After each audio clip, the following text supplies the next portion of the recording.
उन्होंने प्रीति युक्त हृदय से श्री हरि को वैकुंठ से बुलवाया और शुभ मुहूर्त में श्री हरि को उस श्रेष्ठ सिंहासन पर बिठाकर महादेव जी ने स्वयं ही प्रेम पूर्वक उन्हें सब प्रकार के आभूषणों से विभूषित किया।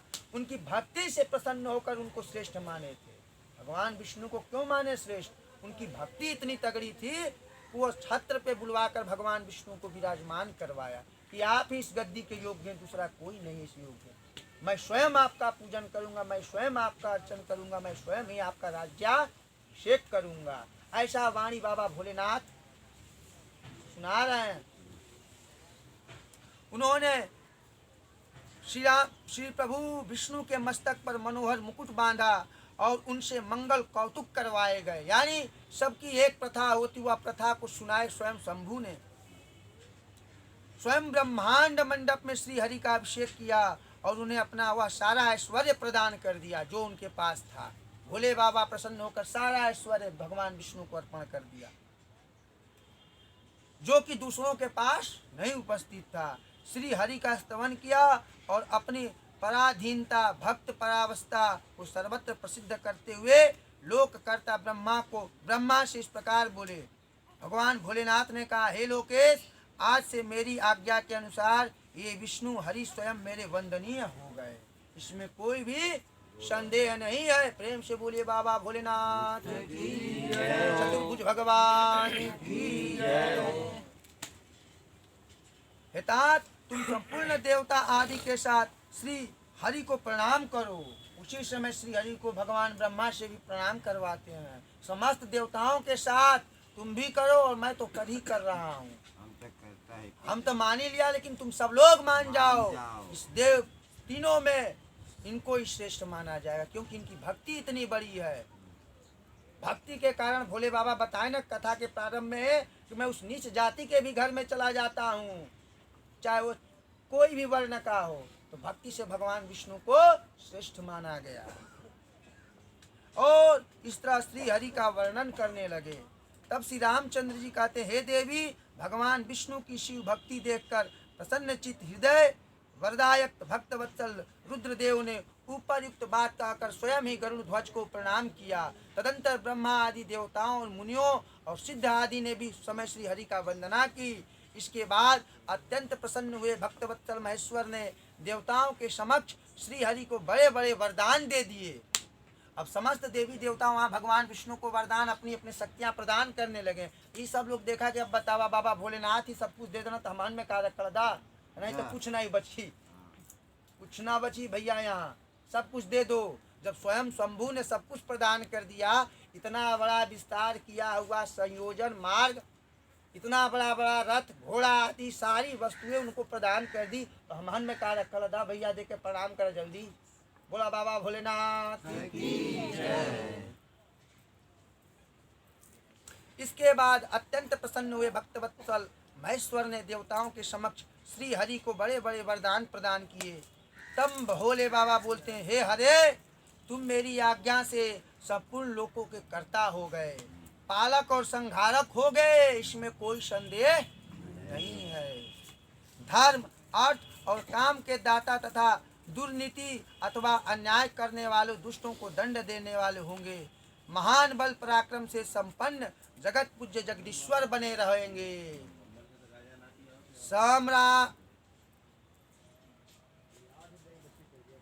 सम्रांगण में तुम्हें कहीं भी कोई नहीं हरा सकता, मुझसे भी तुम कभी पराजित नहीं हो गया। मैं आपको वरदान दे देता हूँ। बोलिए बाबा भोलेनाथ की जय हो। सोच लीजिए प्रसन्न होकर क्या वरदान दे दिए कि हम से अब नहीं तू पराजित हुई बा, ला ये मस्त कहूँ भवानी। लीजिए, आज हम पर ब्रह्म है, लेकिन उससे भी कोई मतलब नहीं, आप कभी मुझे नहीं हरा सकते, ऐसा मैं ही वरदान आपको देता हूँ। तो चक्र उसी समय बाबा भोलेनाथ अर्पण कर दिया, वह सुदर्शन चक्र। तब जाकर भगवान विष्णु को अर्पण किया। किसने दिया सुदर्शन चक्र? तो भोले बाबा का दिया हुआ चक्र। और जो प्रभु के हाथ में आता है, सारी दुनिया अस्त व्यस्त हो जाती है, क्योंकि सुदर्शन चक्र में ही पावर है। आप का कहें, वही अर्पण कर दिया भोले बाबा ने प्रसन्न होकर के। ले ला महाराज, यही एक ऐसा शक्ति हो जो कि कोई नहीं हरा सके, हम स्वयं नहीं हरा सके, इसको भी आप स्वीकार लीजिए। तो जब भोले बाबा दे सकते हैं, तो हमारे और आप में क्या है। हम कौन ऐश्वर्य कीर्ति के लिए लड़ाई लड़ेंगे? हमारे और आप में कौन सी शक्ति पड़ी है? सिर्फ एक ही शक्ति पड़ी है, काम काम काम। इससे बड़ा कोई शक्ति नहीं हम लोग के अंदर। उसको त्यागो और ज्ञान और वैराग्य की तरफ बढ़ो, क्योंकि जीवन का दो पहलू तो हम सब लोग जी चुके हैं। तीसरे पहलू चरण में हम लोग चल रहे हैं। ये लोग आने वाले हमारे संस्कार हैं, धरोहर है। इनको देखते हुए हम लोग को इस चीज को प्राप्ति करना चाहिए, नहीं तो आने वाला समय बताया ना, ये लोग जाना 4G खत्म हो जाएगा, अब आ जाएगा 10G। तो 10G में सब कुछ नहीं बचेगा, उस सब विज्ञान दिखा देगा। अभी देखते हैं कि नहीं हम लोग टीवी में राम जी को।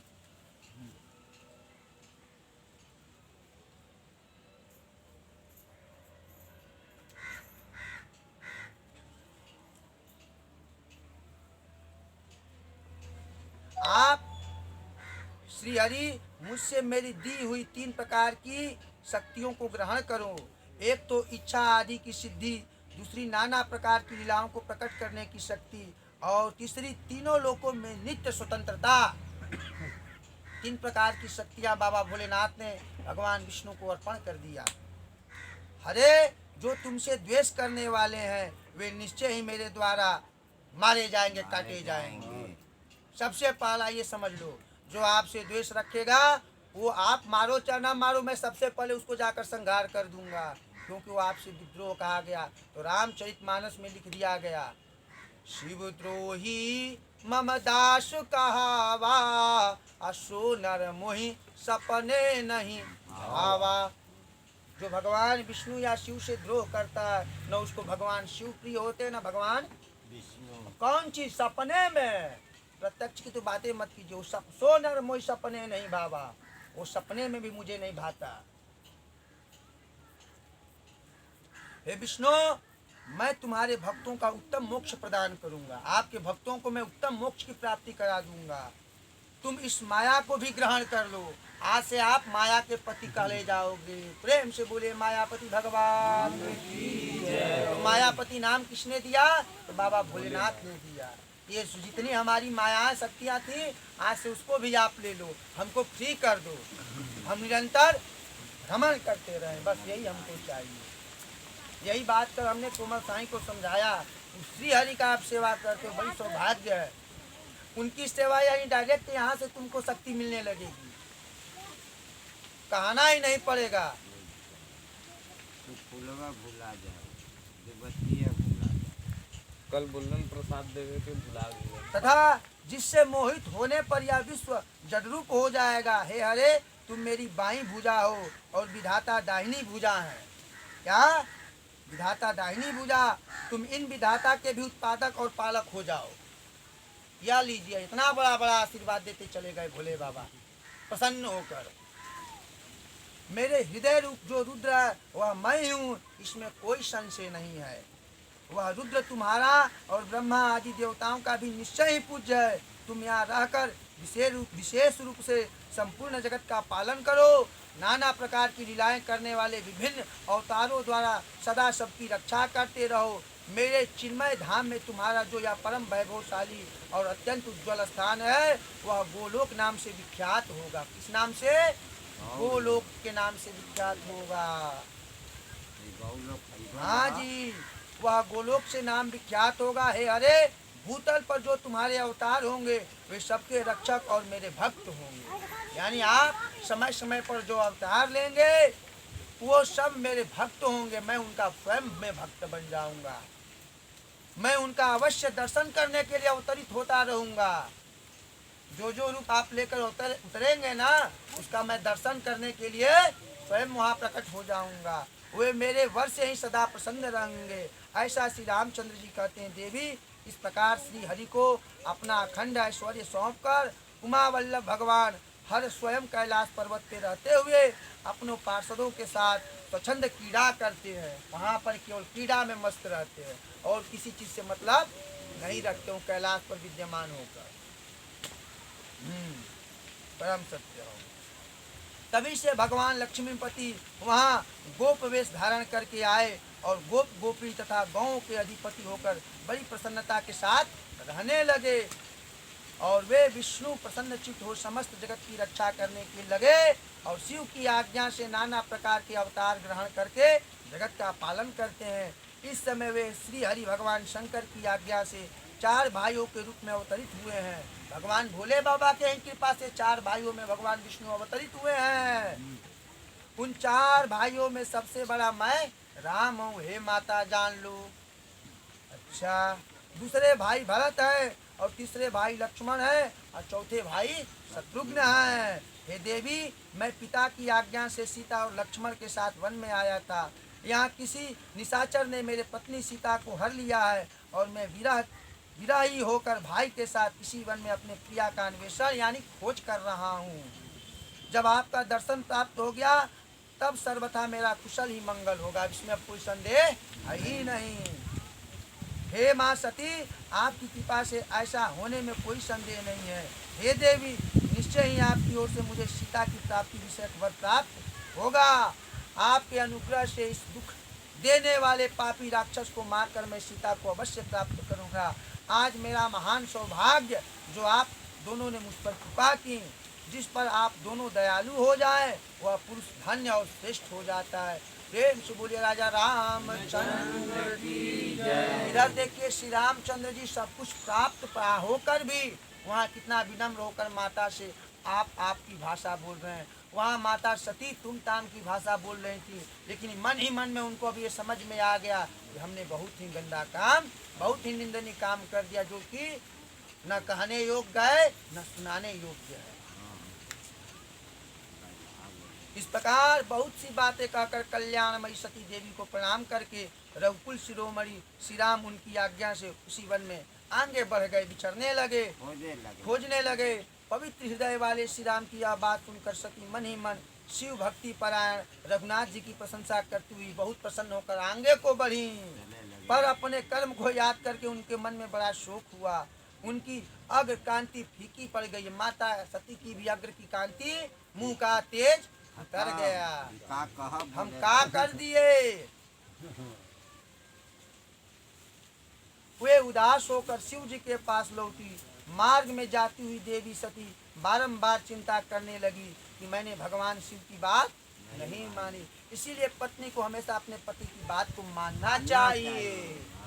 अगर वह बार बार आपको समझा रहा है तो तुरंत जान जाना चाहिए कि नहीं इसमें सत्य है, परम सत्य है, तब बारंबार या मुझे रोक रहे हैं। इस बात को उस पत्नी को मान लेना चाहिए, अन्यथा इसी तरह विपत्ति में वो पड़ेंगी, न पति साथ देंगे न इष्ट साथ देंगे। क्यों?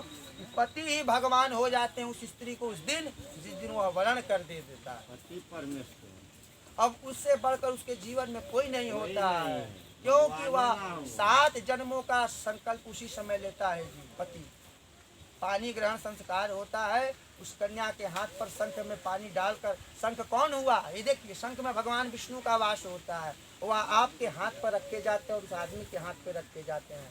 साक्षी मानकर जल का गिराव होता है और कन्यादान संकल्प बोला जाता है कि फलाने दिन फलाने तिथि फलाने नक्षत्र में इस तिथि और इस नक्षत्र योगकरण में इस नामक गोत्र का वंशज से आज मैं 7 जन्मों का संकल्प लेता हूँ, जो चराचर में निभाऊंगा और इसी रूप में नहीं, आने वाले 6 रूपों में भी मैं इसी को पति प्राप्त करूँ। ऐसा उसी दिन संकल्प हो जाता है। आप सोचो चाहे ना सोचो, उसी समय संकल्प बोल दिया जाता है। 7 जन्मों का नाता। क्यों? तो जो अपने पति का बात नहीं मानता वह पत्नी हमेशा परेशान हो जाती है। ऐसा विचार कर वह आगे बढ़ने लगी। श्री राम के प्रति मैं किस प्रकार भगवान से बोलूंगी कि श्री राम के प्रति कुचित बुद्धि हमारी हो गई, अब शंकर जी के पास जाकर मैं उन्हें क्या उत्तर दूंगी। ऐसा मन में विचार करके बारंबार वह पश्चाताप करते हुए भगवान शिव के समीप जाकर सती ने उन्हें मन ही मन प्रणाम किया।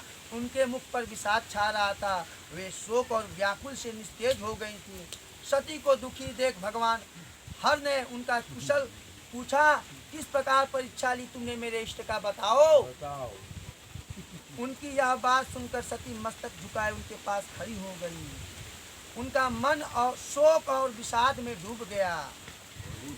भगवान महेश्वर ने ध्यान लगाकर सीता का सारा चरित्र जान लिया, सती का सारा चरित्र जान लिया। वो बता तो रही थी नहीं, तो भगवान लगाए त्रिकाल ध्यान। तो उन्होंने देखा क्या, माता सती तो सीता का रूप बनाकर हमारे प्रभु का परीक्षा लेने गई। ये बात उनके मन में इतना विस्मय पीड़ा कर दिया, अगर वह कोई दूसरा रूप बनाकर गई होती तो इतना उनको दुख नहीं हुआ होता। वो ऐसा रूप बनाकर चली गई कि श्री राम जी को और कष्ट हो गया। यह बात बाबा भोलेनाथ जानते थे। और जो ही भगवान अब वो क्या करेंगे, तो भगवान खुदा होगा। जो ही भगवान महेश्वर ने ध्यान लगाकर सती का सारा चरित्र जान लिया और उसी समय उन्होंने मन से अपने सती को त्याग दिया। जो ही ध्यान में गया त्यों ही वो मन से निकल चुकी थी।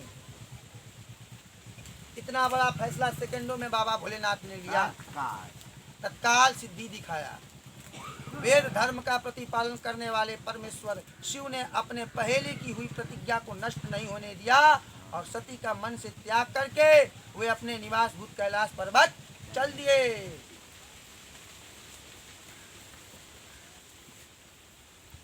मार्ग में महेश्वर और सती को सुनाते हुए आकाशवाणी बोली, हे परमेश्वर, तुम धन्य हो और तुम्हारी यह प्रतिज्ञा भी धन्य है और तीनों लोकों में तुम्हारे जैसा महायोगी और महाप्रभु कोई दूसरा होगा ही नहीं। ऐसा आकाशवाणी होता है।